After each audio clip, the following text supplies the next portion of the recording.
बिस्मिल्लाहिर्रहमानिर्रहीम। अस्सलाम वालेकुम नादरीन, आप यूट्यूब चैनल देख रहे हैं, मैं इमरान खान हूँ।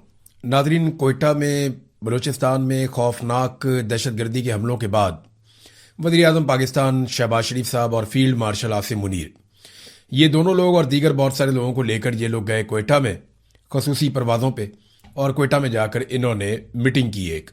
लेकिन जिन लोगों के साथ दहशतगर्दी हुई, जिन लोगों के साथ जुल्म हुआ, उनसे मुलाकात नहीं की गई। वो लोग इंतज़ार करते रहे, बार बार कहते रहे, बल्कि पैगामात भी आए कि लवाहिकीन से मुलाकात की जाए, उनके शिकवे उनके गिले सुने जाएं। लेकिन ना तो फील्ड मार्शल ने उनकी बात सुनी और ना ही शहबाज शरीफ ने उनकी बात सुनी। देखिए, मामला ये है कि लाशें तो इनको चाहिए। लाशों के साथ नमाज जनाजा के साथ नमाज जनाजा पढ़ते हुए, मैयत को कंधा देते हुए तो वीडियो और तस्वीर अच्छी बन जाती है। लेकिन जब जिंदा लोगों से आप बात करते हैं तो वो गिले करते हैं, शिकवे करते हैं, वो सवाल पूछते हैं और सवालों के जवाब इनके पास है नहीं। लिहाजा उनसे मुलाकात नहीं की और ये उन्हें छोड़कर वो एहतजाज कर रहे थे। उन्होंने अपने लवाहिकीन यानी पुलिस वालों की लाशें सड़कों पे रखी हुई थी। वो इंतज़ार कर रहे थे कि हमसे कोई बात करेगा। भाई, आप वहाँ नहीं जा सकते तो आप उन्हें पैगाम भिजवाइए कि अपने नुमाइंदगान को भेजें, हमारे साथ आकर बैठ कर बात करें। लेकिन उनसे बात नहीं की और शहबाज शरीफ साहब वापस आ गए। अगर ये वहाँ ना गए होते या फील्ड मार्शल या शहबाज शरीफ वहाँ पे ना होते तो हम कहते ठीक है जी, ये वहाँ पे है ही नहीं तो ये कैसे बात करें। फिर तो कहा जाता कि बुकटी को बात करनी चाहिए। लेकिन जब ये गए वहाँ पे तो इसी मकसद के लिए गए थे ना, जो लोग शहीद हुए उनसे इजहार यकजहती के लिए। उनके लवाहिकीन को मिले बगैर आ गए, वहाँ पे कोई बातचीत भी नहीं की उनके साथ। तो अपने तौर पर कहते जी, एपेक्स कमेटी में हमने बड़े अहम फैसले कर लिए हैं। मैं ना आपको एक कांस्टेबल की कहानी सुनाता हूँ। ये एक पुलिस एहलकार है बलूचिस्तान में, नाम है इसका अकबर शरानी। बिल्कुल एक नौजवान पुलिस एहलकार है। एक हफ्ते के बाद इसकी शादी थी। ये शहीद हो गया इस इंसिडेंट में। इसकी लाश अस्पताल से निकाली इसके लवाहिकीन ने और लाकर सड़क पे रखी और एहतजाज कर रहे थे। इसकी 7 बहनें हैं, ये इकलौता भाई है और इसका कोई भाई नहीं है। ये अपने माँ बाप का वाहिद सहारा भी है।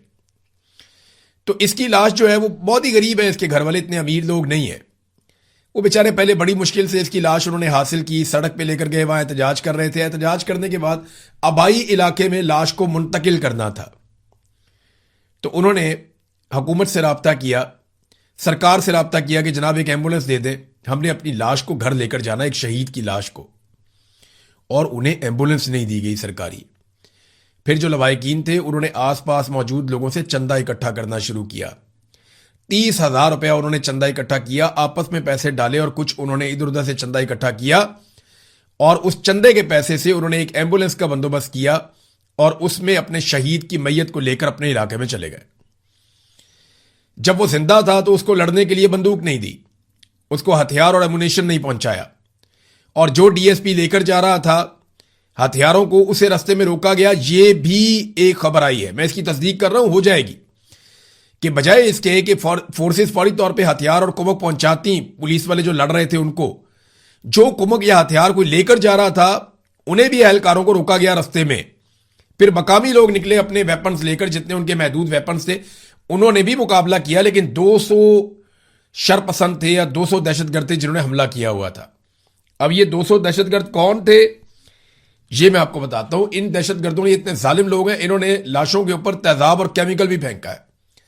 अब इनके पास तेजाब कहां से आया, केमिकल कहां से आया, और बिल्कुल कोयटा के करीब बलूचिस्तान में ये लोग पहाड़ों पे कैसे मौजूद हैं? वो तो बड़ा कीमती इलाका है, वहां तो मादनियात है, वो बड़ी जबरदस्त सैरगाह है। उस इलाके में इतने बड़े पैमाने पर दहशतगर्द कैसे आ गए? उन्हें खुराक की रसद कैसे पहुंचती है, उन्हें हथियार कैसे पहुंचते हैं, जबकि इस पूरे एरिया को सिक्योरिटी फोर्सेज ने हर तरफ से घेरा हुआ है। ये सवाल मैं बार बार अपने आप से भी पूछ रहा था, मकामी लोगों से भी पूछ रहा था। तो मुझे एक चीज पता चली कि यानी जो क्लेम मेरे सामने आया वो ये है कि ये अफगानिस्तान की जो अफगान फोर्सेस थी ये उनके लोग भी हैं। अफगान फोर्सेस के बारे में मैं आपको बता देता हूं। जब तालिबान ने अफगानिस्तान के ऊपर कब्जा किया तो अफगान फोर्सेस के एक बहुत बड़े हिस्से ने सरेंडर कर दिया था।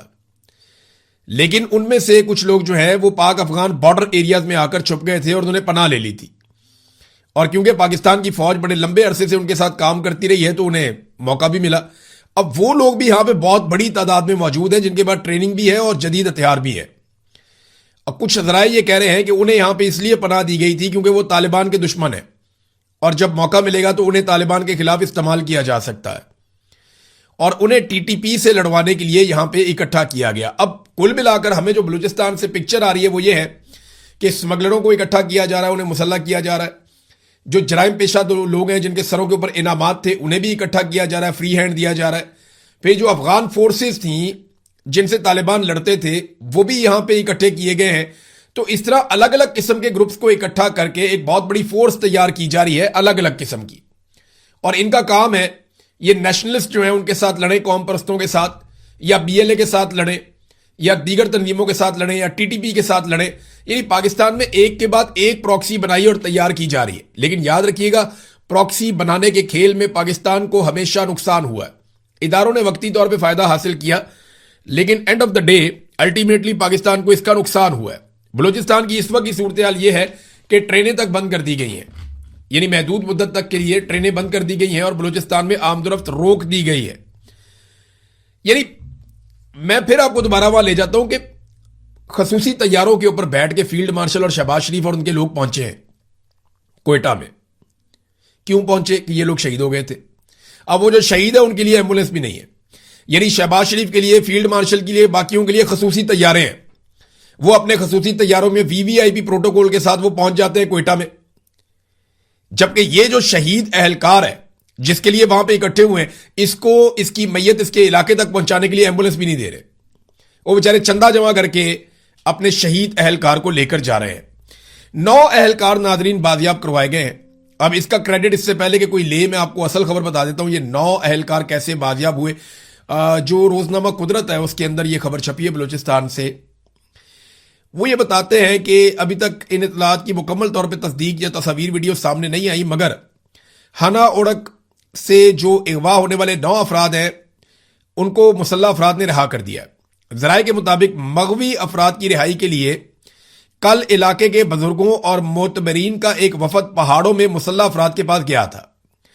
आज मगरिब को मुसल्लह अफराद जो खुद को टीटीपी वाले कह रहे हैं उन्होंने मगवियों को रिहा कर दिया है। यानी वो जो मुसल्लह अफराद पहाड़ों में बैठे हुए हैं उन्होंने जो अगवा किए हुए लोग थे उनमें से 9 को रिहा कर दिया है। और वहां पे आपको यह भी पता है कि 18 के करीब लोगों को शहीद करके उनकी लाशें पहाड़ों में जो है वो फेंक दी गई थी, जिन्हें फिर बाद में मुतासरीन और लवाहिकीन अपनी मदद आपके तहत वहां पे मजदूरों और गाड़ियों को ले जाकर उठाकर लाए थे। पुलिस के अंदर नाजरीन सख्त गुस्सा है, लवाहिकीन के अंदर सख्त गुस्सा है।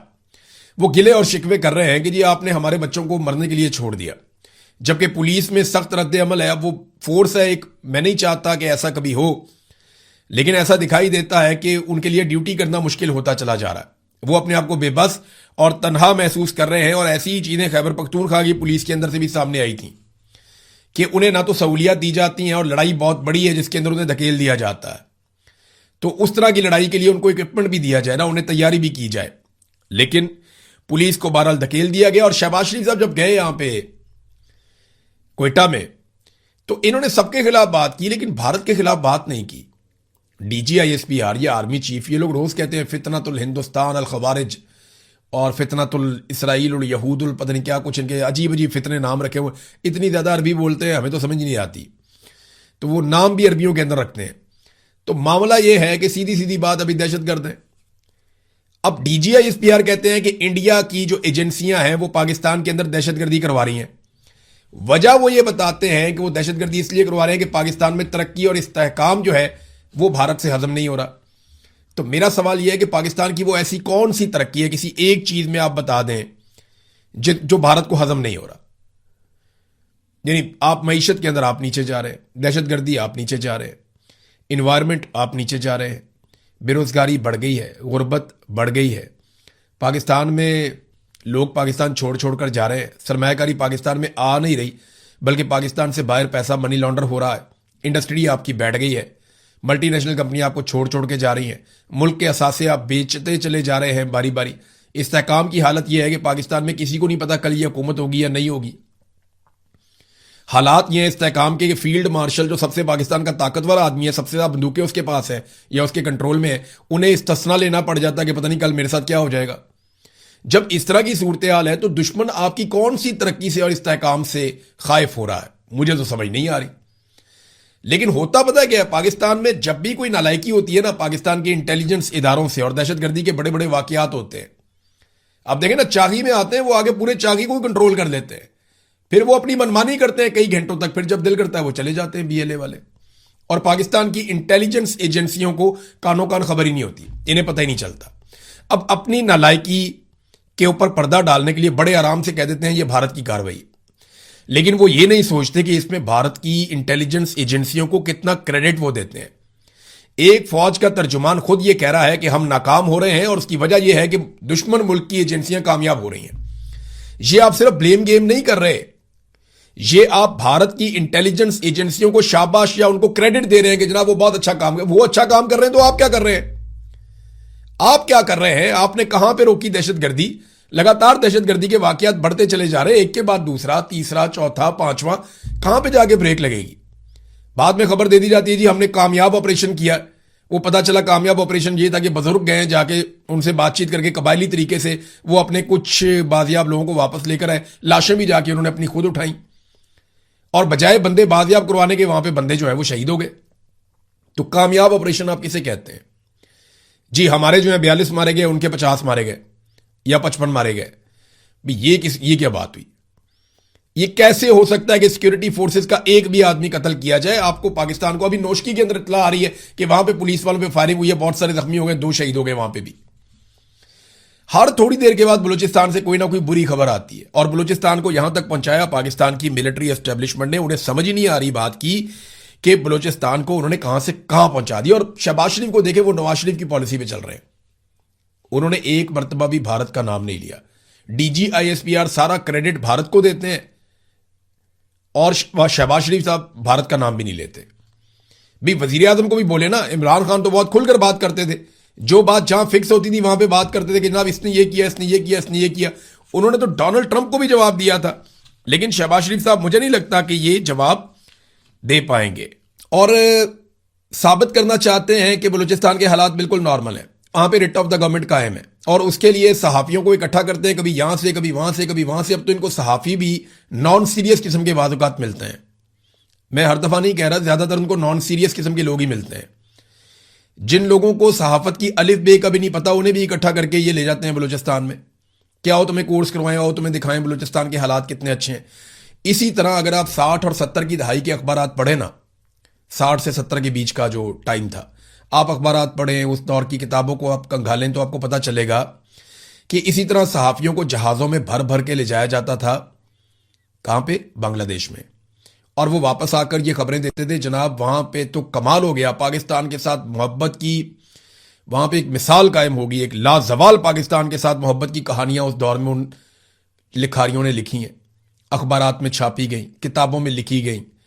तो वो यही कहानी हमें सुना रहे थे कि जनाब बंगाली तो मर मिटे पाकिस्तानियों के ऊपर, वो इधर वालों से बहुत प्यार करते हैं, वो इश्क करते हैं, वो पाकिस्तानी फौजियों को हार पहना रहे हैं, वो ये कहानियां हमारे यहां पे सब अच्छा की रिपोर्ट दी जा रही थी। और इसी तरह के सहाफियों को जो आज भी इनको मैसर है, उस दौर में मैसर से ले जाया जा रहा था, और उस दौर में भी वही कहानियां थी जो आज भी है। मैं चंद अल्फाज आपको बताता हूं ना, ये अल्फाज कभी बदलेंगे ही नहीं। यानी फितना, ये लफ्ज उस वक्त भी इस्तेमाल होता था। मुट्ठी भर शर पसंद, ये भी उस वक्त कहे, आज भी वही कहते हैं। दुश्मन के आलाकार, ये तब भी था, अब भी है। बैरून मुल्क साजिशी अनासिर, ये तब भी है, अब भी है। तरक्की से खौफजदा, ये तब भी है, अब भी है। सीसा पिलाई दीवार बन जाएंगे, ये तब भी कहते थे, अब भी कहते हैं। आजम का इजहार, ये हर दफा नया आजम करते हैं। इजाजत नहीं देंगे, यानी कोई यहां पे देखेगा आंख निकाल देंगे, इजाजत नहीं देंगे, ये बहुत पुरानी धमकी है। एज इट इज ये जुमले आज तक चल रहे हैं। फिर एक बड़ा खास जुमला, नाजुक मोड़, ये पाकिस्तान नाजुक मोड़ से ही गोल दायरे में घूमता जा रहा है। मुल्क हमेशा इन्होंने नाजुक मोड़ पे ही रखा है। खुद चाहे जैसी मर्जी ये जिंदगी गुजारे, बैरून मुल्क जजीरों में अपने घर ले लें, लेकिन मुल्क को नाजुक मोड़ से इन्होंने किसी और तरफ मुड़ने नहीं दिया, किसी सीधे ट्रैक पे आने नहीं दिया मुल्क को। तो ये अल्फाज आपको याद रखने पड़ेंगे, क्योंकि यही आप सुनते रहेंगे हमेशा, हम पहले भी यही सुनते रहे हैं। फिर कासिम सूरी साहब ने एक बात की तरफ तवज्जो दिलाई, उन्होंने कहा जी ये जहां पे लड़ाई हो रही है ना, या जहां पे लाके ये लोग बैठ गए आके, या बिठाया गया या आकर बैठ गए हैं, ये एरिया ना सिर्फ बड़ा सेंसिटिव है बल्कि बड़ा कीमती भी है। और वो ये कहते हैं कि यहां पे जब से माइंस एंड मिनरल्स का बिल पास हुआ है, उस वक्त से यहां पे दहशतगर्दी के वाकयात शुरू हुए हैं। यहां पर DHA भी जमीनें खरीदना चाहता था क्या यह सारा खेल कीमती मादनियात और जमीनों पर कब्जे के लिए खेला जा रहा है? बलूचिस्तान के लोग अब फितनतुल हिंदुस्तान, फितनतुल खवारिज जैसी बातों में नहीं आते। 2 साल से पाकिस्तान अफगानिस्तान बॉर्डर सील है, तो दहशतगर्द कहां से आ रहे हैं? ये बड़ा इंपॉर्टेंट सवाल है।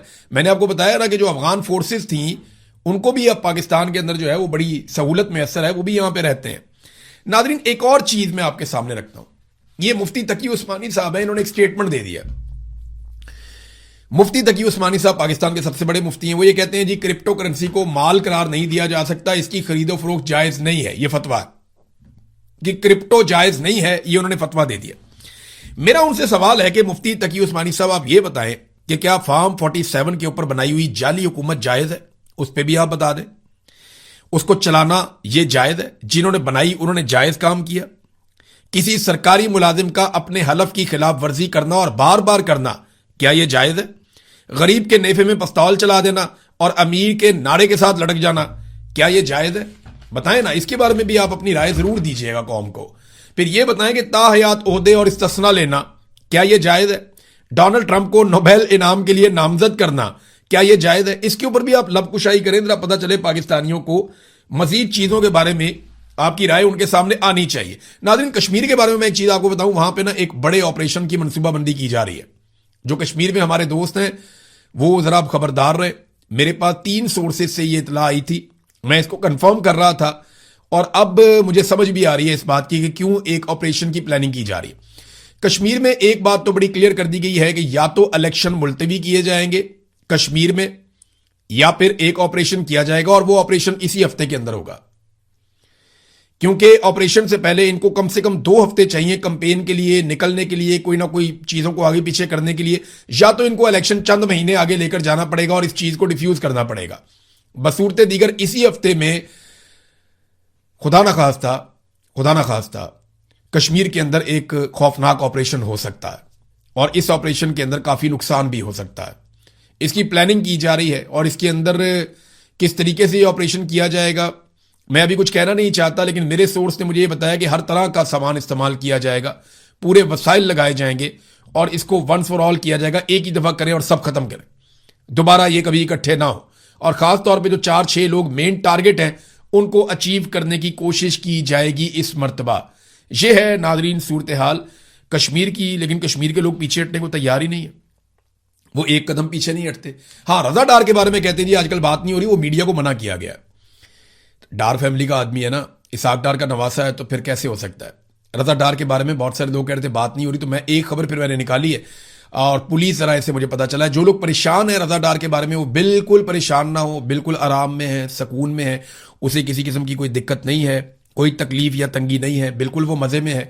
और बड़ी जल्दी जो है ना, बड़ी तेजी से उसको बाहर निकालने का काम वो भी जारी है और उसके रास्ते पे तेजी से काम हो रहा है कि किस रास्ते से इसको बाहर निकालना है, तो वो बाहर भी आ जाएगा। ज्यादा फिक्र करने की जरूरत नहीं है। जो लोग हलकान हो रहे हैं, दुबले हुए जा रहे हैं कि डार फैमिली का शाही खानदान से एक लड़का इतनी देर तक जेल में कैसे रह सकता है, सुलाखों के पीछे कैसे रह सकता है, वो बिल्कुल कंफर्टेबल है, बेहतरीन सहूलियात उसको मैसर है, वो बहुत मजे में अपनी जिंदगी गुजार रहा है, वो एसी के अंदर है, बेफिक्र रहे, कुछ नहीं हुआ उसे, और ना कोई उसके साथ सख्ती की गई है, ना उससे कोई सख्त सवाल करने की जुर्रत कर सकता है, तो जल्द वो बाहर भी आ जाएगा। नाजरीन, जाते जाते क्योंकि मैंने पिछले वीलॉग में आपसे कहा था, तो मैं इस वीलॉग में आपको जरूर बताता हूं कि आलिया हमजा ने जेल से बैठकर मरियम नवाज को जवाब क्या दिया। आलिया हमजा ने कहा कि जनाब, आपने कहा कि आपकी जेल में ये हो गया वो हो गया, तो अब आलिया हमजा ने जवाब दिया कि हमारी जेल क्या है और आपकी जेल क्या है। मरियम नवाज साहबा, आपकी जेल में एक अलग कमरा, अटैच बाथरूम, वॉक के लिए अलग जगह और ऊपर शेड मौजूद था, जबकि 120 खवातीन की बैरक में 2 बाथरूमों पर गुजारा हम कर रहे हैं। पानी हो तो किस्मत, ना हो तो कितार में लगकर हम सब्र से इंतजार करते हैं। नंबर 2, उन्होंने कहा कि आपको जनाब सीओ की सहूलत भी मौजूद थी, आप घर में फोन भी कर लेती थी, आपके राब्ते भी रहते थे। हमें ना तो फोन मिलता है, ना पीसीओ की सहूलत है, ना सुकून से घर वालों से बात करने की इजाजत है। आपका खाना हर दिन 2 मरतबा आपके घर से आता था। हमें सिर्फ हफ्ते में 1 दिन सिर्फ 20 मिनट की मुलाकात की इजाजत है, वो भी कैमरों की निगरानी में। कपड़े रोजाना इस्त्री होकर आपके आते थे। हफ्ते में सिर्फ 1 बार हमें घर से खाना मिलता है और हफ्ते में सिर्फ 2 जोड़े कपड़े लाने की इजाजत है, जबकि आपके कपड़े रोजाना घर से इस्त्री होकर आते थे। यूपीएस और जनरेटर की सहूलत भी आपको मैसर थी, यानी आपके जो जहां पे आपको रखा गया था वहां बिजली बंद नहीं होती थी, जबकि यहां पे सारी रात बिजली के बगैर हबस, पसीना और गर्मी में हमें गुजारा करना पड़ता है। अदालत पेशी के लिए एसी वाली गाड़ी में आपको ले जाया जाता था, हमें कैदी वाली वैन में गुजरांवाला, लाहौर, सरगोदा तक धूप में घंटों खड़ा रखकर ले जाया जाता है। आप खुद को गैर महफूज कहकर वॉक के लिए पूरी जेल बंद करवा लेती थी और बाहर निकलकर वॉक करती थी, और कैदी खवातीन के यूनिफॉर्म तक आपकी पसंद के मुताबिक सफेद करवाए गए थे कि जनाब ये जो कैदी खवातीन के यूनिफॉर्म है, इनसे मुझे चिढ़ होती है, इनको दूसरे सिविल कपड़े इनको पहनाएं, ये यूनिफॉर्म नहीं होना चाहिए। तो तफ्तीश के नाम पर हर सुबह शाम तक वो कहते जी हमें तो बख्शी खानों में बैठाया जाता है। 90 दिन के जिस्मानी रिमांड, ज़हनी अजियत, दबाव और धमकियां हमें दी जा रही हैं।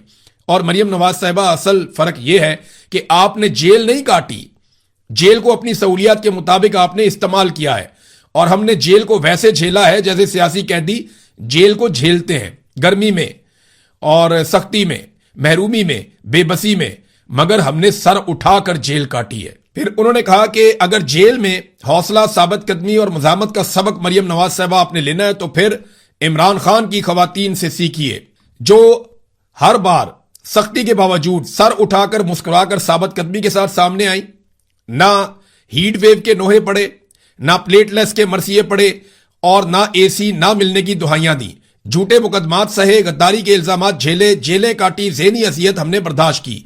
ना हमारा लीडर लंदन भागा और ना हम भागेंगे। हम मुजामत की दास्तान लिख रहे हैं, सरकारी मेहमान नवाजी की नहीं। तो मरियम नवाज को बहुत टका के जो है वो तमाचा रसीद किया है जेल से बैठकर आलिया हमजा साहिबा ने, और उन्हें आईना दिखाया कि आपकी जेल क्या थी और हमारी जेल क्या है। अब तक के लिए इतनी, अपना ख्याल रखिएगा, अपने इस चैनल का भी। अल्लाह हाफिज।